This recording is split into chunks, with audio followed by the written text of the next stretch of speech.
한국이 우리를 지켜준다고요? 그건 절대 인정할 수 없습니다. 하지만 단 7일이면 끝납니다. 항공모함 11척도 핵전력도 소용없습니다.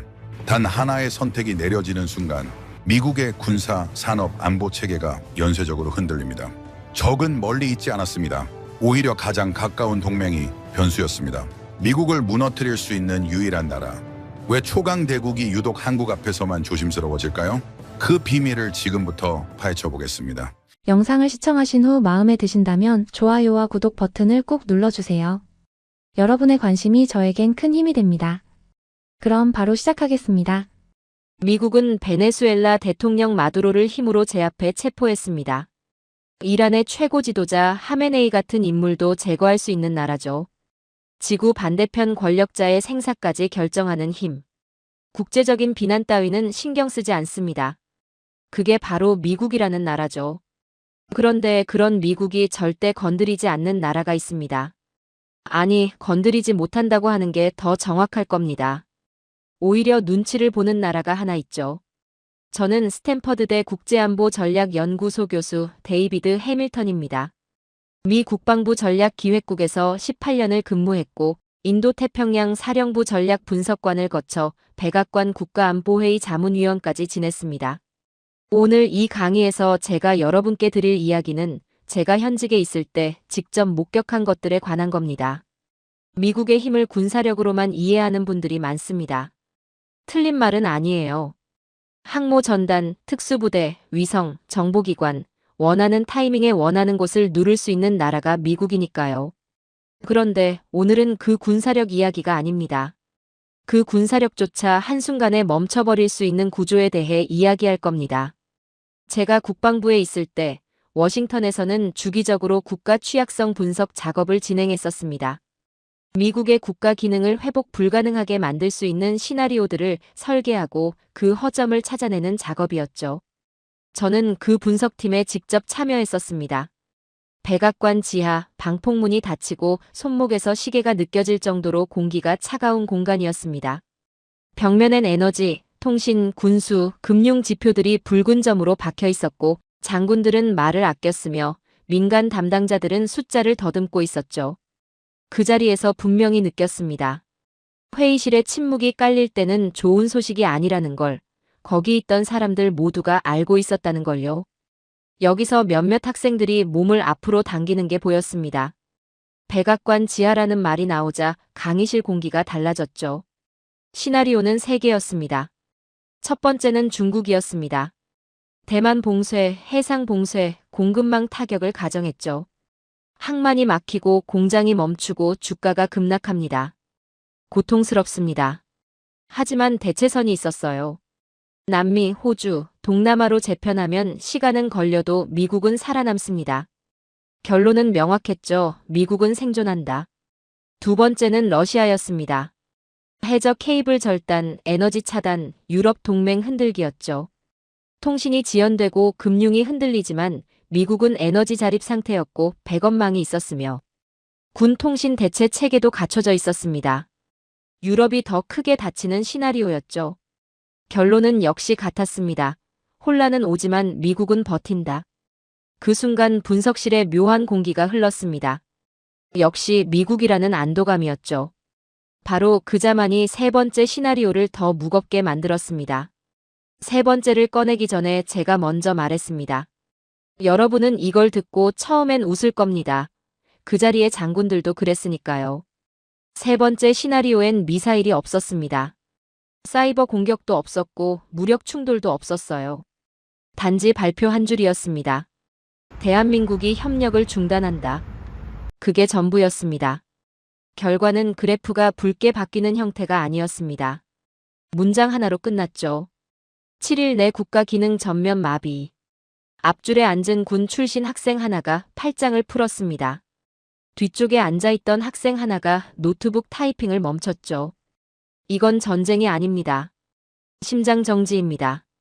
총은 막을 수 있어도 부품이 끊기면 움직일 수가 없어요. 싸울 군대가 아니라 굴러갈 국가 자체가 멈추는 겁니다. 그때 한 학생이 손을 들었습니다. 교수님, 저는 이해가 잘 안 되는 게 있어요. 중국이나 러시아도 못 흔드는 미국을 한국이 멈춘다는 건데 한국이 실제로 그만한 위치에 있는 나라인지 잘 모르겠어요. 당연한 의문입니다. 그리고 그게 바로 한국의 진짜 무서운 점이에요. 한국은 떠들지 않습니다. 조용히, 아주 조용히 세계를 잠식해왔죠. 왜 조용하냐고요? 떠벌리기 시작하는 순간 표적이 된다는 사실을 한국은 너무 잘 알고 있기 때문입니다. 전쟁이 가능성이 아니라 일상인 나라에서 70년을 버텨온 나라입니다. 그 절박함이 전략이 됐고 그 전략이 지금의 구조를 만들었어요. 한국은 힘을 과시하는 대신 빠져나갈 수 없는 의존 구조를 만들어 왔습니다. 표면에서 싸우는 나라가 아니라 구조 안으로 파고드는 나라죠. 총으로 지배하는 시대는 서서히 끝나가고 있어요. 이제는 공급망이 국력을 결정하는 시대입니다. 그리고 그 공급망의 급소에 한국이 있습니다. 또 한 명의 학생이 손을 들었습니다. 교수님, 그러면 미국은 그 사실을 알면서도 한국에 의존하는 구조를 그냥 두고 있다는 건가요? 의도적으로 방치한 건지 아니면 어쩔 수 없이 된 건지 궁금해요. 어쩔 수 없이 된 겁니다. 아무도 처음부터 의도하지 않았어요. 그런데 어느 순간 돌아보니 한국 없이는 굴러가지 않는 구조가 완성돼 있었던 겁니다. 이게 더 무서운 이유입니다. 누군가 설계한 음모가 아니라 한국이 그냥 그 자리를 차지해버렸기 때문이에요. 오늘 이 강의가 끝날 때쯤이면 여러분은 한미동맹을 전혀 다른 눈으로 보게 될 겁니다.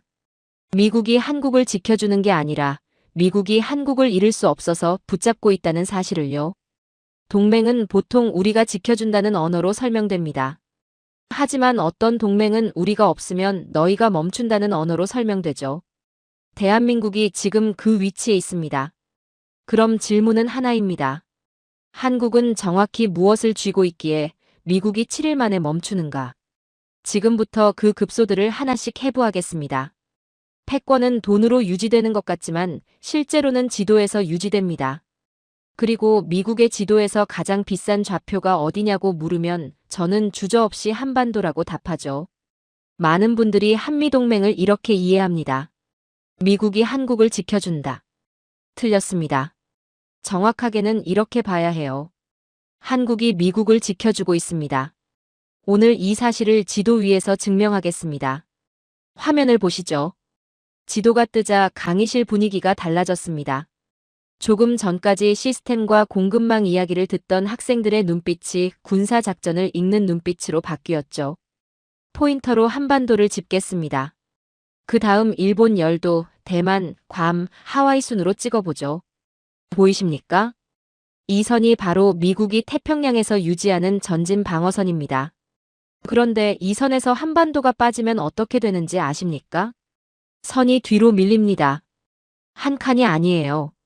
한반도가 빠지는 순간 일본이 최전선이 됩니다. 일본이 흔들리면 괌이 전선이 되고 괌이 위태로워지면 미국은 하와이에서 생각해야 합니다. 하와이에서 아시아를 방어한다는 게 무슨 의미인지 아시죠? 그건 방어가 아닙니다. 포기입니다. 한반도는 그냥 한 나라의 땅이 아니에요. 태평양 방어선의 문고리입니다. 문고리가 떨어지면 문 전체가 흔들리죠. 일본은 크고 안정적입니다. 하지만 역사적으로도 헌법적으로도 심리적으로도 제약이 많은 나라죠. 대만은 최전선이지만 정치적으로 불안정하고 유사시 변수가 너무 많습니다. 한국은 다릅니다. 전진과 지속이 동시에 가능한 자리예요.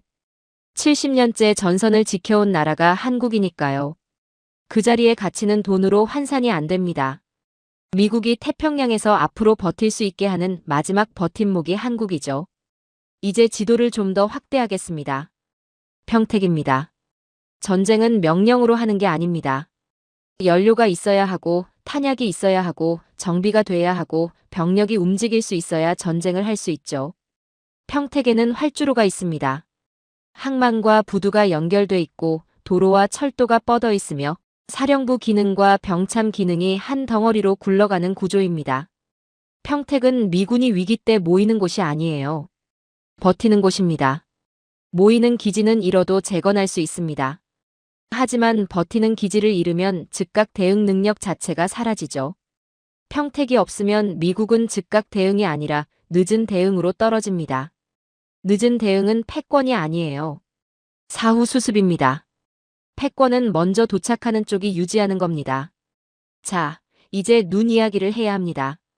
지구는 둥굽니다.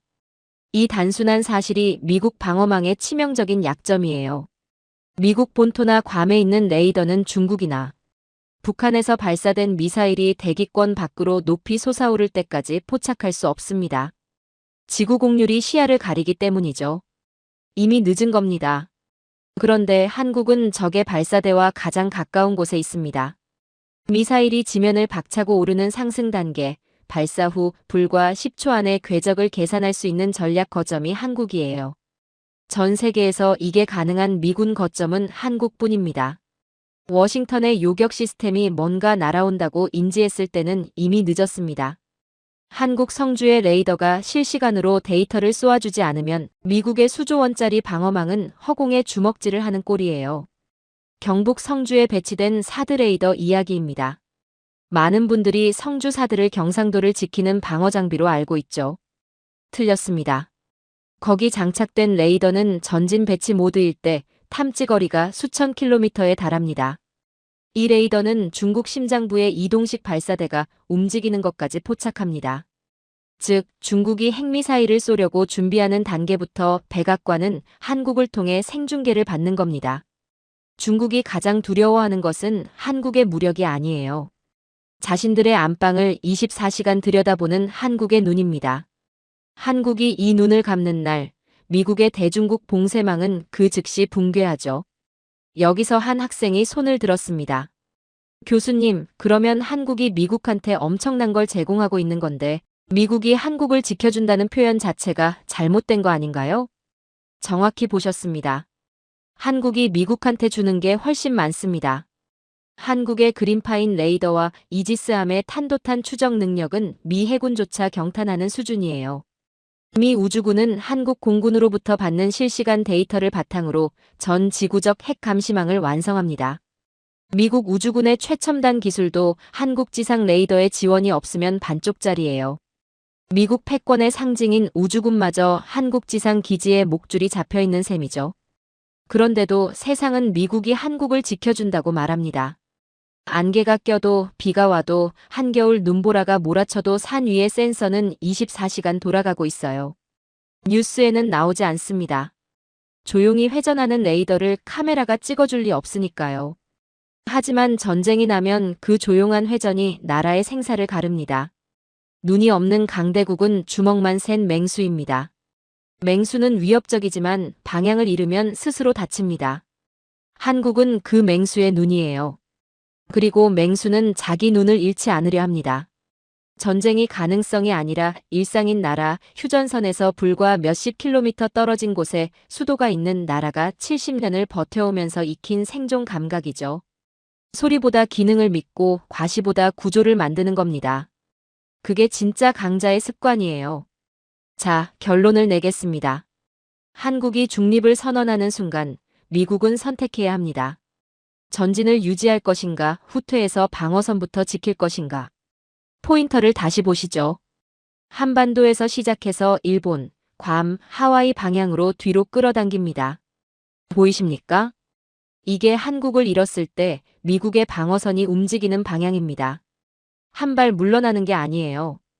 미국의 패권이 전진형에서 방어형으로 바뀌는 겁니다. 방어형 패권은 서서히 꺼집니다. 공격하는 쪽이 아니라 지키는 쪽이 됐다는 건 이미 주도권을 잃었다는 뜻이니까요.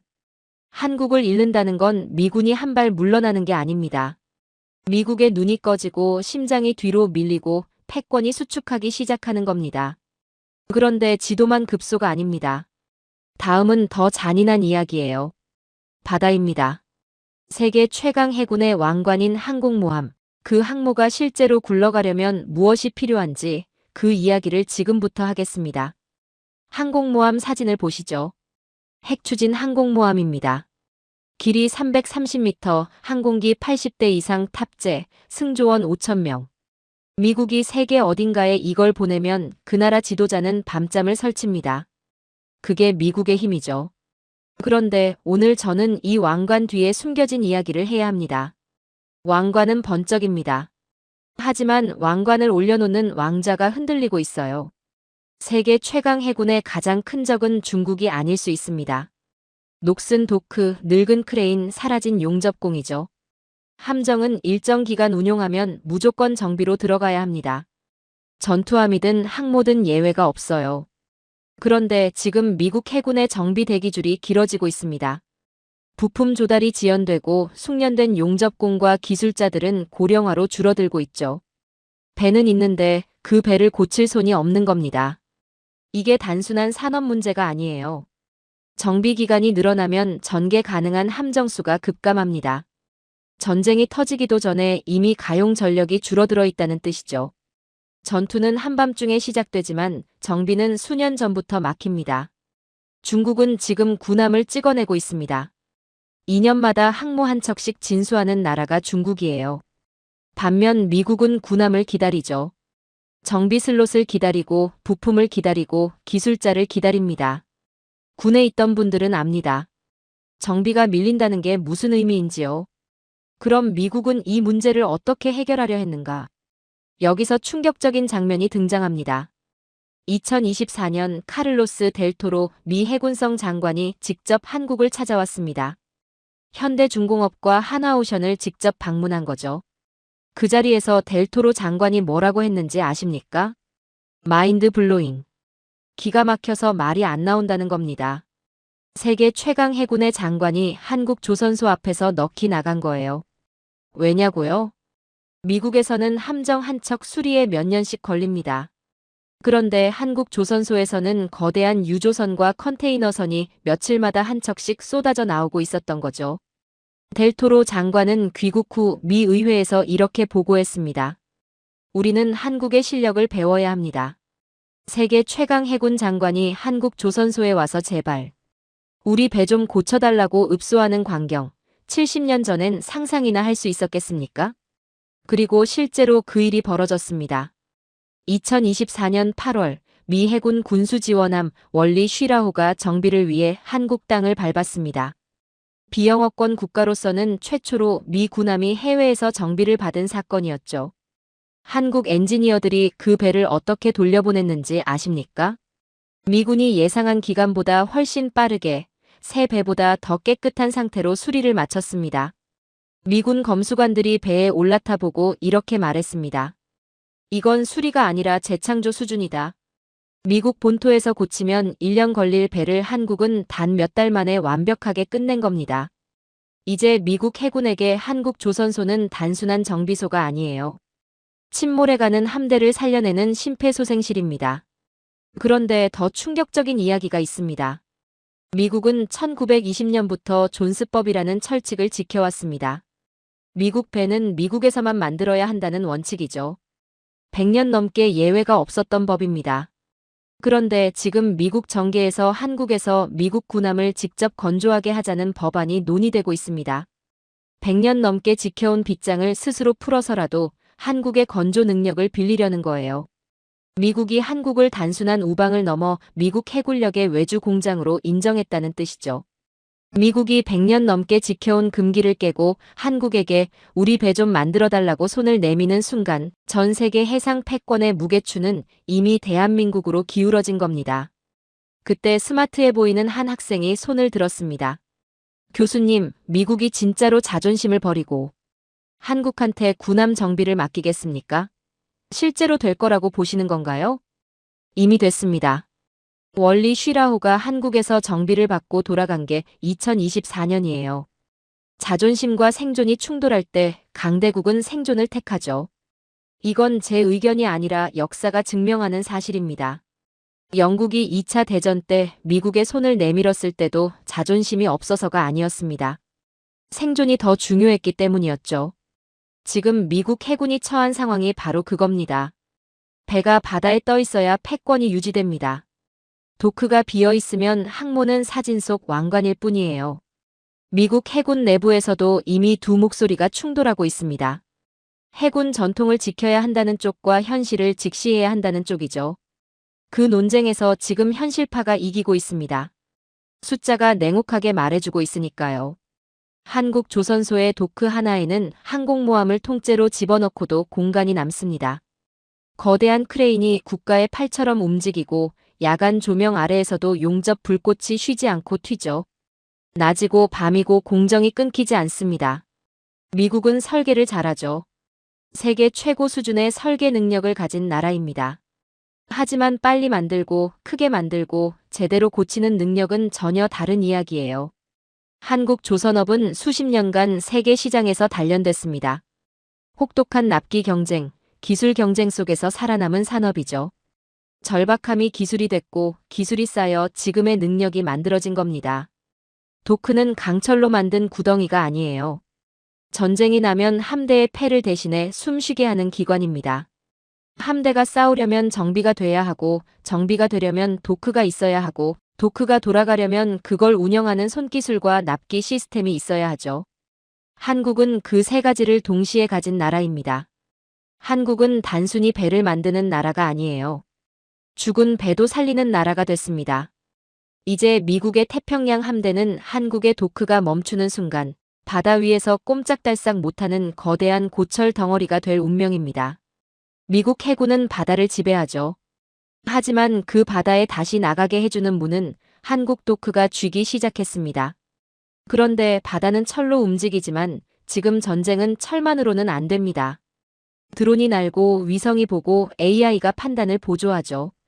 그 AI가 생각하려면 뇌가 필요하고 그 뇌가 기억하려면 특별한 부품이 필요합니다.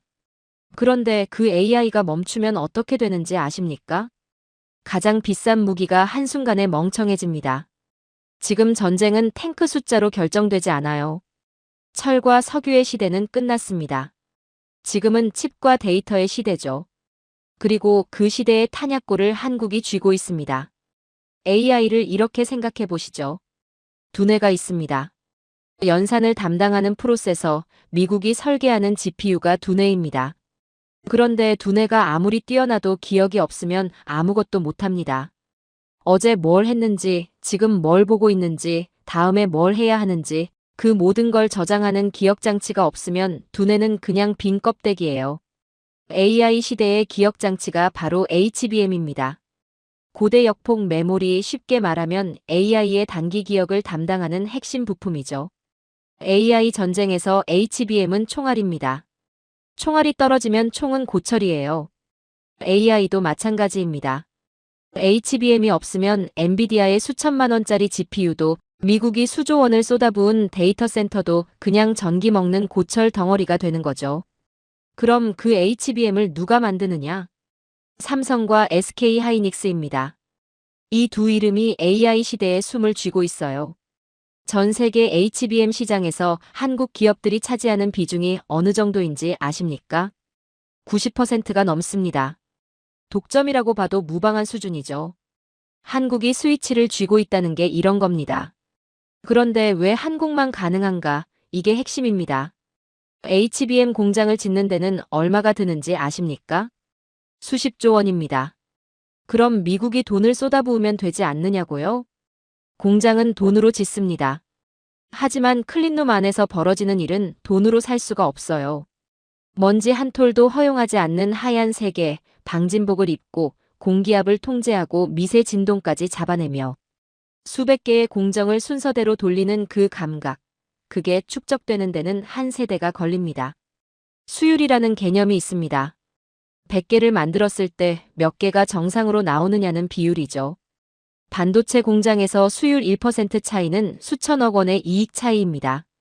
그리고 그 수율을 안정적으로 올리는 건 설비가 아니에요. 수십 년간 쌓인 실패의 데이터, 공정의 감각, 그리고 버텨온 시간입니다.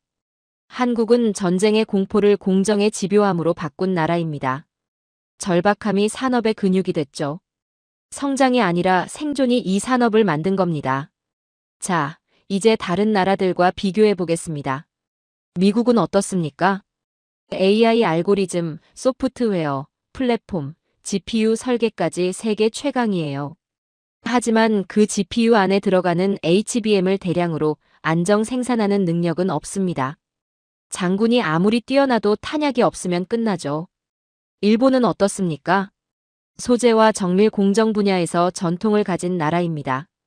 강점이 분명히 있어요.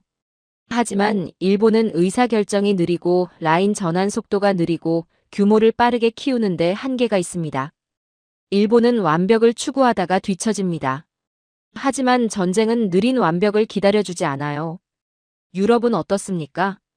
연구와 표준, 장인 기술에서는 인정받는 곳들이죠. 하지만 대규모 제조 기반이 취약합니다. 유럽은 회의를 잘합니다. 하지만 전쟁은 회의록으로 이기지 않아요. 중국은 어떻습니까? 대규모 투자와 물량, 공급망 통제에서 무서운 나라입니다. 그런데 치명적인 약점이 있어요. 신뢰입니다. 미국이 국가 안보와 직결된 최첨단 부품을 중국 공장에 맡기겠습니까? 절대 안 되죠. 미국이 중국을 배제하는 순간 남는 선택지는 한국뿐입니다. 각자 강점은 있습니다. 하지만 AI의 산소 호흡기를 쥔 나라는 한국이에요. 그때 공대 출신으로 보이는 학생이 손을 들었습니다. 교수님, 미국이 그냥 공장을 새로 지으면 안 되는 건가요? 돈은 있잖습니까? 좋은 질문입니다. 미국이 실제로 그 시도를 하고 있어요. 수천억 달러를 반도체 산업에 쏟아붓고 있죠. 그런데 문제는 공장을 짓는 데 드는 시간이 아닙니다. 공정의 신뢰를 쌓는 데 드는 시간이에요. 공장은 3년이면 세울 수 있습니다. 하지만 그 공장에서 나오는 제품의 수율을 한국 수준으로 끌어올리는 데는 최소 10년, 어쩌면 한 세대가 필요합니다. 실패의 데이터가 쌓여야 하고 공정의 감각이 몸에 배어야 하고 위기를 넘어본 경험이 축적돼야 하죠. 한국은 돈을 벌어서 강해진 게 아닙니다. 강해지기 위해 버텼고 그래서 살아남았고 그 과정에서 공정을 완성했어요. 그 차이는 돈으로 살 수 없습니다. 이제 가장 무서운 시나리오를 하나 드리겠습니다. 한국이 중단을 선언할 필요도 없습니다. 지연만 선언해도 충분해요. 밸브를 10도만 잠가도 됩니다. 그러면 무슨 일이 벌어지는지 보시죠. 엔비디아의 GPU 생산 일정이 밀립니다. 데이터 센터 증설 계획이 멈추죠. 아마존, 구글, 마이크로소프트의 클라우드 투자 계획이 흔들립니다. AI 서비스 비용이 폭등하고 산업 전반의 비용이 올라가죠. 여기서 끝이 아닙니다. 군사용 AI, 드론 제어 시스템, 위성 정찰 분석 프로젝트까지 일정 충격을 받습니다. 전쟁 전에 이미 미국의 군사 AI 체계가 흔들리는 거예요. 그리고 한 가지 더 말씀드리죠. 여러분의 노후 자금이 어디에 연결돼 있습니까? 미국 빅테크 주가입니다. 그 주가의 심장이 어디에 묶여 있습니까? 한국의 생산 라인이에요. 한국의 공장이 멈추는 건 미국의 주식시장이 멈추는 겁니다. 경제도 군사도 패권도 동시에 흔들리죠. 한국이 스위치 하나를 쥐고 있는 겁니다. 미국은 AI로 패권을 연장하려 합니다. 하지만 패권은 의지만으로 되는 게 아니에요. 패권은 스위치를 가진 자가 유지합니다. 그리고 지금 AI 제국의 심장 박동기를 쥔 나라는 대한민국입니다. 그래서 미국이 움직이기 시작했습니다. 100년 동안 잠가뒀던 빗장들을 한국을 붙잡기 위해 하나씩 풀기 시작한 거예요. 미국이 한국 앞에서 내려놓은 것들, 특혜가 아니라 생존을 위한 대가입니다. 미국 외교는 냉혹합니다. 국익 앞에서는 동맹도 없어요. 필요하면 압박하고 안 되면 협박하고 그래도 안 되면 떠나겠다고 으름장을 놓죠. 그게 미국이 세계를 다뤄온 방식입니다. 그런데 한국 앞에서만 그 방식이 달라집니다. 압박 대신 부탁이 나오고 협박 대신 양보가 나오고 으름장 대신 감사가 나오죠. 이건 우정이 아닙니다. 계산이에요. 더 정확하게는 생존 계산입니다. 오늘은 미국이 한국 앞에서 실제로 내려놓은 것들을 보여드리겠습니다. 말이 아니라 행동으로 드러난 증거들이에요. 첫 번째, 일본과 비교해보죠. 미국은 일본을 어떻게 다뤄왔습니까?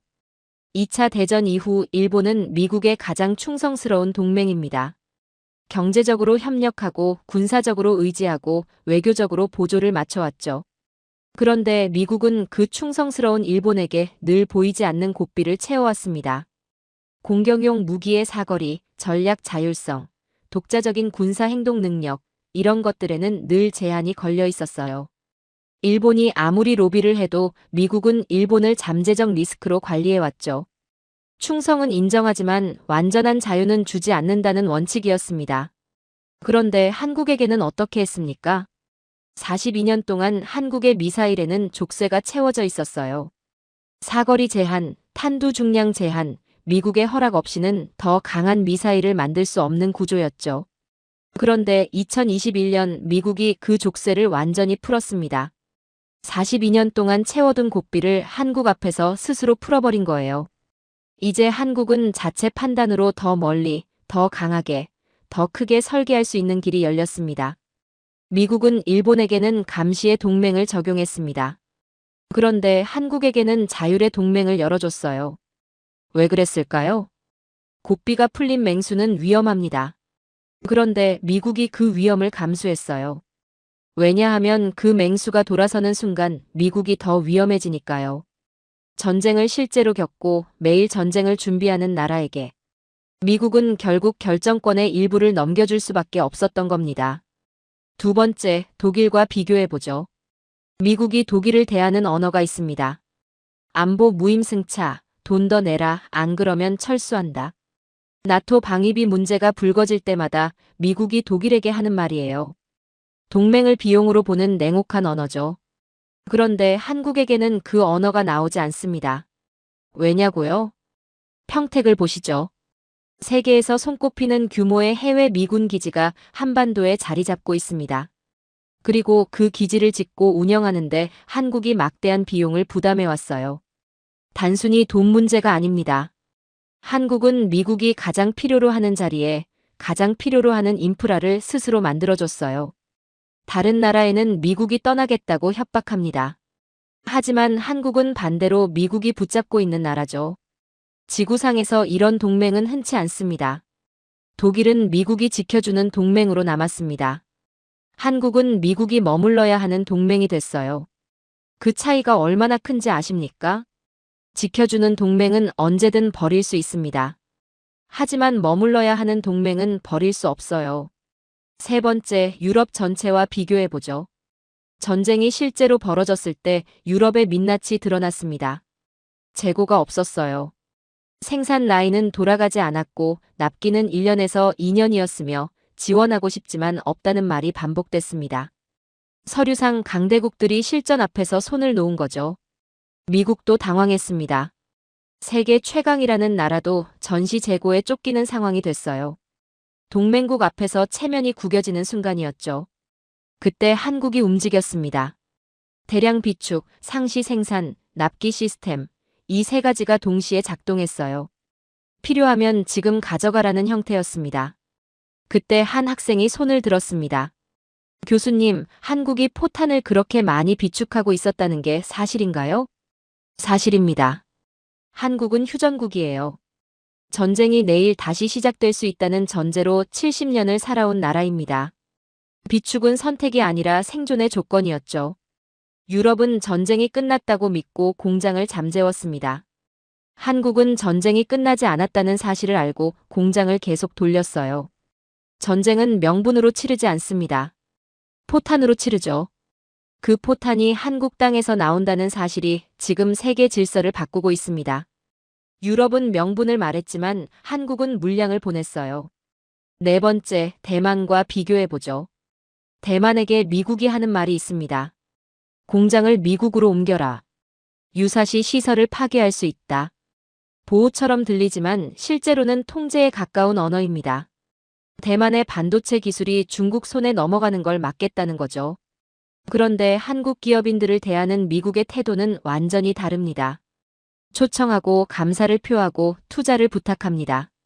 AI 메모리, 전기차 배터리, 제조 인프라, 신뢰성, 이 모든 걸 한국이 쥐고 있기 때문이에요. 대만은 미국의 방패일 수 있습니다. 하지만 한국은 미국의 심장이에요. 방패는 대체 가능합니다. 심장은 대체가 안 되죠. 그래서 미국은 한국 앞에서 목소리를 낮춥니다. 강압이 아니라 부탁의 언어를 씁니다. 또 한 학생이 손을 들었습니다.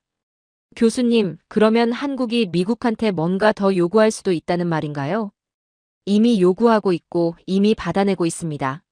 미사일 족쇄가 풀린 게 그 증거예요. 미국은 세계를 대할 때 원칙이 하나입니다.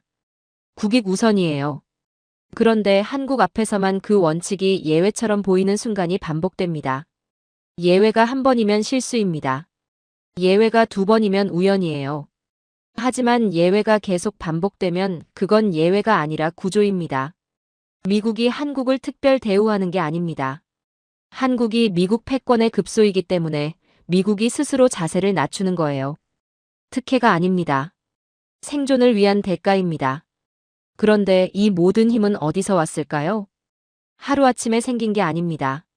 세계가 전쟁으로 멈춰도 한국 공장만은 계속 돌아가는 이유, 그 이야기가 남았습니다. 다음은 생산력입니다. 독일이 설계도를 고치고 있을 때 한국이 무엇을 하고 있었는지 그 장면을 보여드리겠습니다. 동맹은 말로 유지되지 않습니다. 조약문은 서랍 안에 있지만 전쟁은 지금 당장 물건을 요구합니다. 총알, 포탄, 전차, 부품, 연료. 이게 없으면 아무리 멋진 조약도 종이 한 장입니다. 무늬만 강대국과 실제 전쟁이 가능한 국가의 차이를 보여드리겠습니다. 먼저 유럽부터 보죠. 유럽은 화려합니다. 역사도 깊고 기술도 있고 브리핑도 근사하게 합니다. 나토 회의에서 나오는 발표 자료들을 보면 참 그럴듯해 보이죠. 그런데 실제 전쟁이 터졌을 때 유럽의 민낯이 드러났습니다. 창고가 비어 있었어요. 생산 라인은 돌아가지 않고 있었고 부품 수급은 수개월 단위였으며 비축량은 일주일을 버티기도 빠듯한 수준이었습니다. 지원하고 싶지만 없다는 말이 반복됐죠. 전쟁은 박물관에서 하는 게 아닙니다. 전쟁은 창고와 공장에서 합니다. 군 출신 학생들은 비축이라는 단어가 나오는 순간 표정이 굳었습니다. 비축이 부족하다는 건 패닉이라는 걸 몸으로 아는 사람들이니까요. 그럼 전차 이야기를 해보죠. 독일입니다. 레오파드.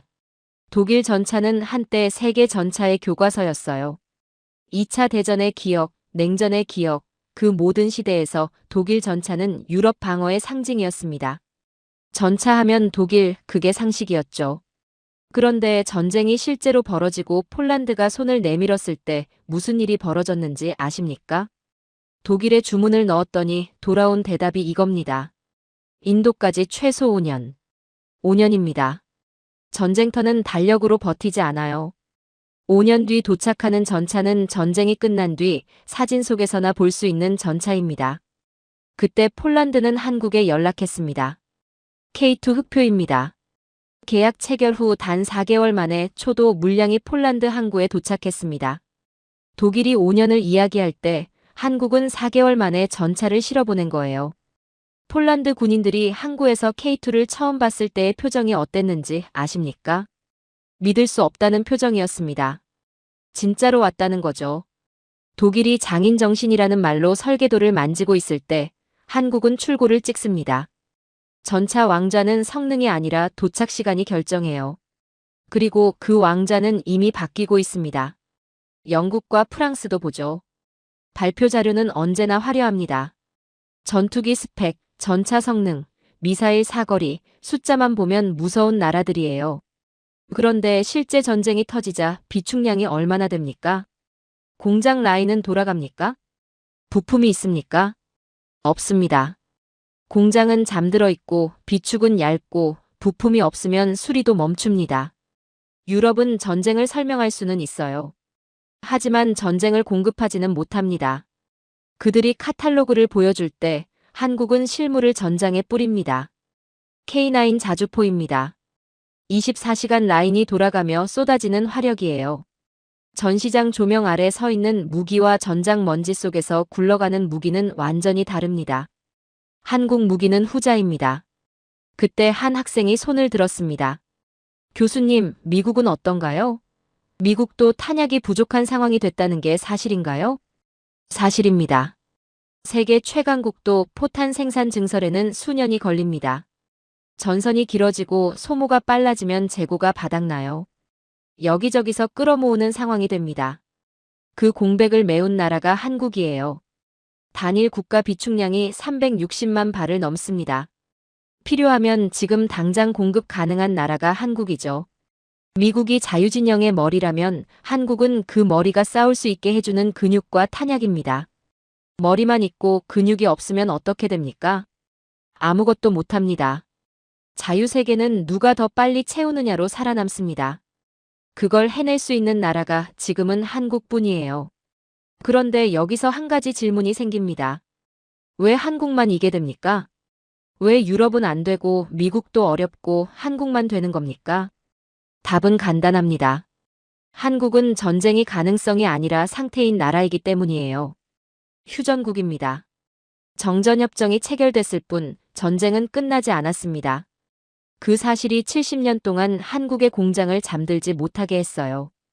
유럽은 전쟁이 끝났다고 믿었습니다. 그래서 공장을 잠재웠죠. 평시 생산량만 유지하고 비축은 줄이고 군수 산업에 대한 투자는 경제성 논리로 축소했습니다. 하지만 한국은 단 하루도 그렇게 생각한 적이 없어요. 내일 다시 총성이 들릴 수 있다는 전제로 산업을 유지해온 나라입니다. 납기 강박이 아니에요. 생존 강박입니다. 그 강박이 속도를 만들었고 그 속도가 세계를 놀라게 하는 겁니다. 한국의 빠른 납기는 상업적 효율이 아니에요. 안보가 만들어낸 본능입니다. 총성이 들릴 수 있는 나라에서만 나오는 속도죠. 그리고 빠른 것만이 아닙니다. 빠른데 고장이 안 납니다. 이게 진짜 무서운 거예요. 보통 빨리 만들면 품질이 떨어진다고 생각하죠. 대량 생산하면 신뢰성이 낮아진다고 생각합니다. 한국이 그 편견을 박살냈어요. K9 자주포는 영하 40도 혹한에서도 작동합니다. 영상 50도가 넘는 사막에서도 굴러가요.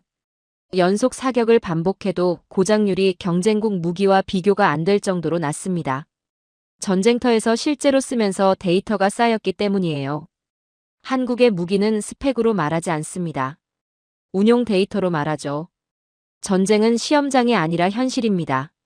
한국은 그 현실에서 합격한 나라예요. 독일이 설계도를 고칠 때 한국은 전차를 출고하고 미국이 예산을 심의할 때 한국은 포탄을 배에 싣습니다. 이제 자유세계의 안전을 보장하는 것은 나토의 조약문이 아닙니다. 대한민국 창원 공장의 24시간 불빛입니다.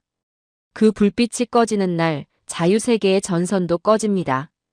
그런데 이 힘이 어디서 왔는지 아십니까? 하루아침에 생긴 게 아니에요. 70년 전 포탄 상자를 잘라서 지붕을 만들던 나라가 있었습니다. 전쟁이 끝나고 아무것도 없었던 나라가 이제는 세계의 탄약고가 됐어요. 그런데 그 변화가 단순한 경제 성장이 아닙니다. 미국은 그 변화를 보면서 다른 감정을 느낍니다. 감사입니다. 그리고 그 감사에는 아주 깊은 이유가 있어요. 지금까지 저는 숫자와 구조로 이야기했습니다. 지도, 도크, 반도체, 포탄, 납기. 차갑고 냉정한 이야기들이었죠. 다음으로 할 이야기는 숫자가 아닙니다. 감정입니다. 국제정치는 냉혹합니다. 하지만 국가를 움직이는 마지막 엔진은 언제나 국민 감정이에요. 그리고 한국은 미국의 국민 감정, 그 중에서도 가장 무거운 감정인 전쟁의 기억에 손을 얹은 나라입니다. 이게 무슨 의미인지 먼저 미국 사회의 속을 들여다봐야 합니다.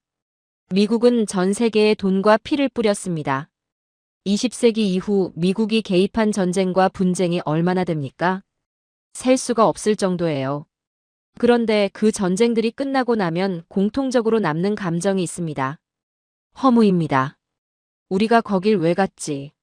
우리가 뭘 얻었지? 우리 아이들이 왜 거기서 죽었지? 이 질문들이 미국 사회 깊은 곳에 박혀 있어요. 베트남이 그랬고, 이라크가 그랬고, 아프가니스탄이 그랬습니다. 아프가니스탄을 보시죠.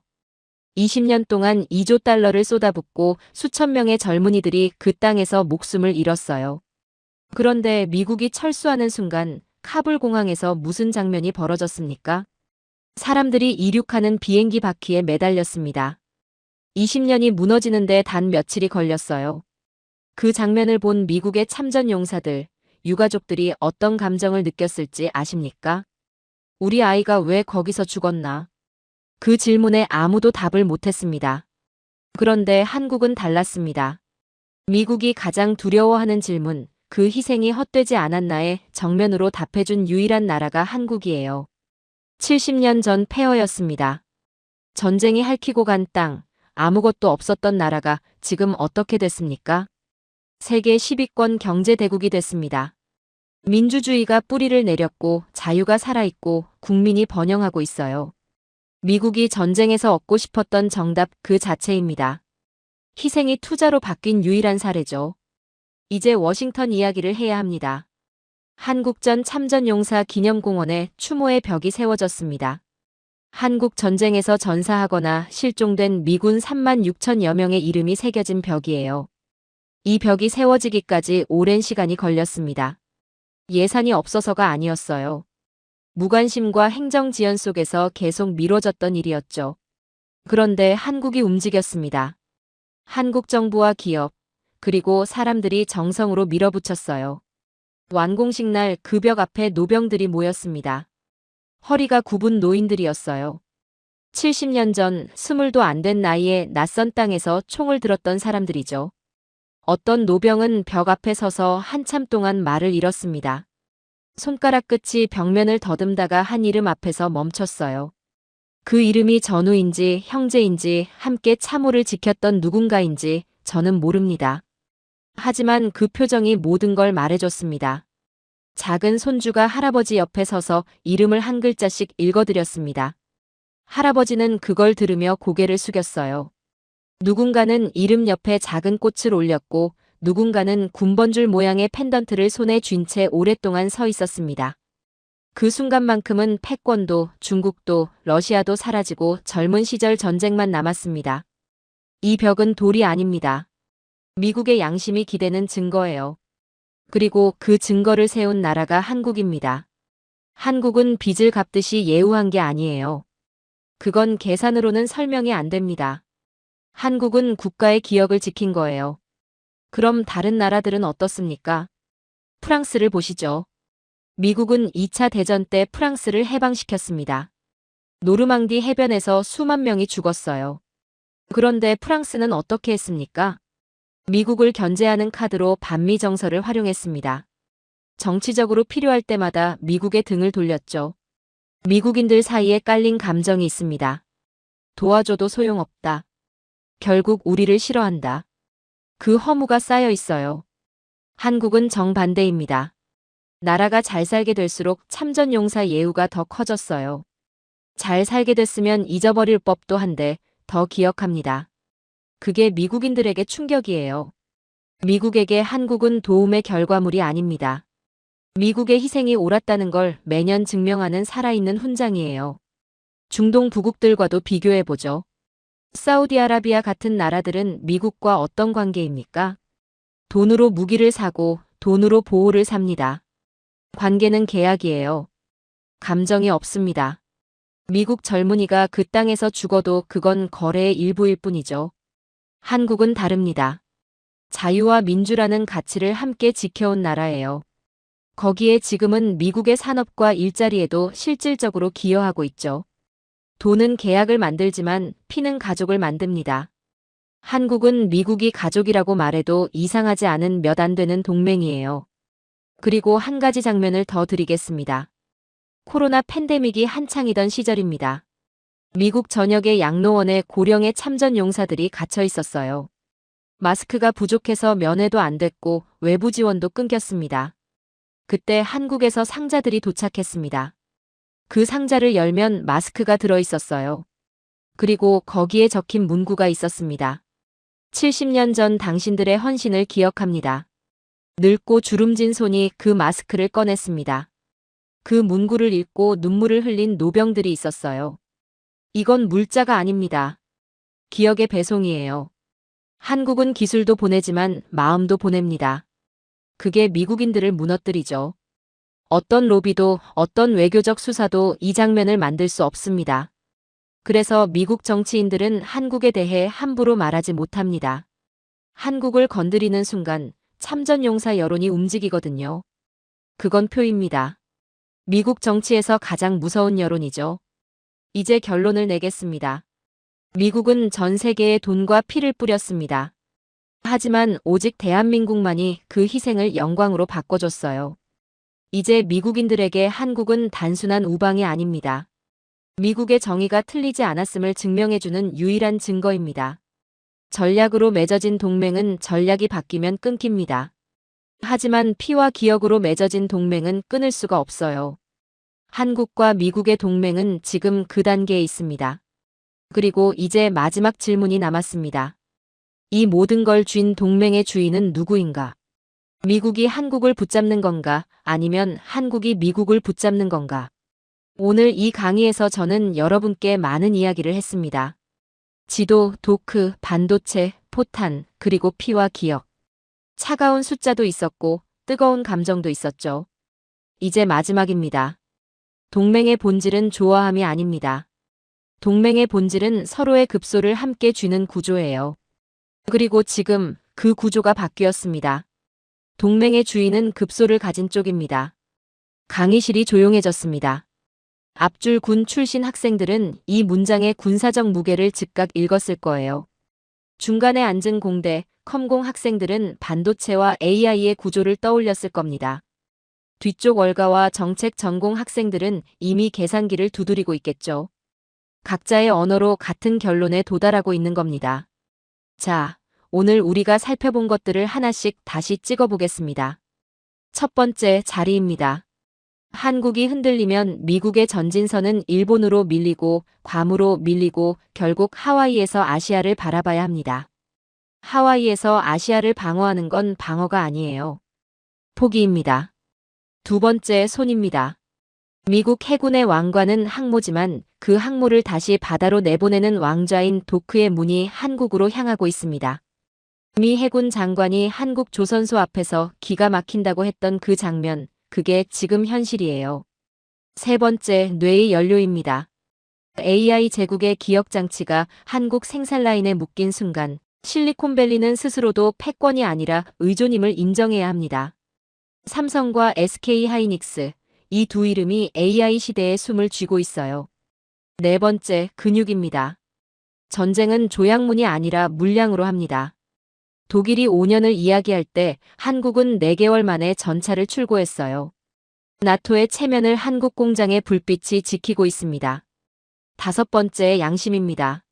한국은 미국의 희생을 실패가 아닌 영광으로 바꿔 미국 국민의 마음을 붙잡아 두고 있어요. 추모의 벽 앞에서 손가락으로 이름을 더듬던 노병의 표정. 그게 전략이 아닌 감정으로 맺어진 동맹의 실체입니다. 여러분, 이 5가지가 동시에 한 나라에 묶이면 그 나라는 동맹이 아닙니다. 공동 운영자가 되는 거예요. 그리고 한국이 지금 그 자리에 있습니다. 의존하는 동맹은 위기 때 같이 침몰합니다. 자립한 동맹만이 위기 때 실제로 도움을 줄 수 있어요. 미국이 원하는 건 명령을 듣는 동맹이 아닙니다. 현실을 해결해주는 동맹이에요. 그리고 한국은 그 조건을 충족하는 거의 유일한 나라입니다. 70년 전에는 한국이 도와달라고 했습니다. 지금은 미국이 같이 가달라고 합니다. 동맹의 언어가 바뀌는 순간 국제 질서의 계급도 바뀌는 거예요. 앞으로 미국은 한국에게 더 많은 걸 요구할 겁니다. 하지만 이제 그 요구는 명령이 아니라 협상이에요. 협상 테이블에서 우리는 갑입니까? 을입니까? 급소를 가진 쪽이 주인이라는 말을 다시 생각해 보시죠.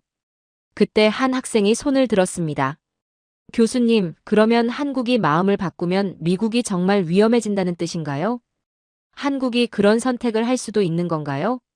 그게 바로 혈맹이 무서운 이유입니다. 서로를 무너뜨릴 수 있을 만큼 깊이 엮여 있기 때문에 오히려 서로를 배신하지 못해요.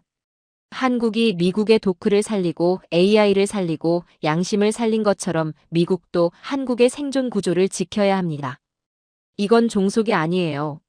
상호 인질이 된 평화입니다. 그리고 그것이 동맹의 가장 강한 형태죠.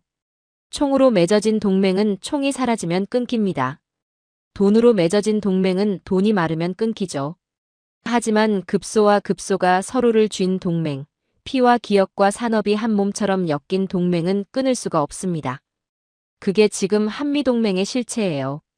이제 마지막 말을 드리겠습니다. 한국은 전쟁이 핥히고 간 땅에서 맨손으로 시작했죠. 그런데 지금은 포탄을 만들고 함대를 살리고 AI를 살리고 미국의 양심까지 살립니다. 동맹의 이름으로 한국이 미국에 기대던 시간이 70년이었다면 이제 미국은 한국에게 말합니다. 제발 우리 곁에 남아달라. 대한민국은 더 이상 지켜지는 나라가 아닙니다. 세계 질서를 지키는 나라가 되었습니다. 그리고 저는 이 질문을 여러분께 남기겠습니다. 한국과의 관계를 어떻게 이어나갈 것인가? 오늘의 사연은 여기까지입니다. 대한민국이 세계의 급소를 쥔 나라가 됐다는 사실, 그 자리를 지켜내는 것, 그리고 그 자리에 걸맞은 책임을 다하는 것.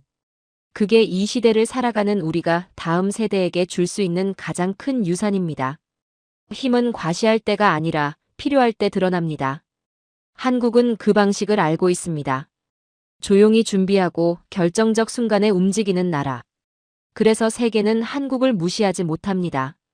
이것이 우리가 도달한 자리입니다. 긴 영상 시청해주셔서 감사합니다. 내일은 더 좋은 영상으로 찾아오겠습니다.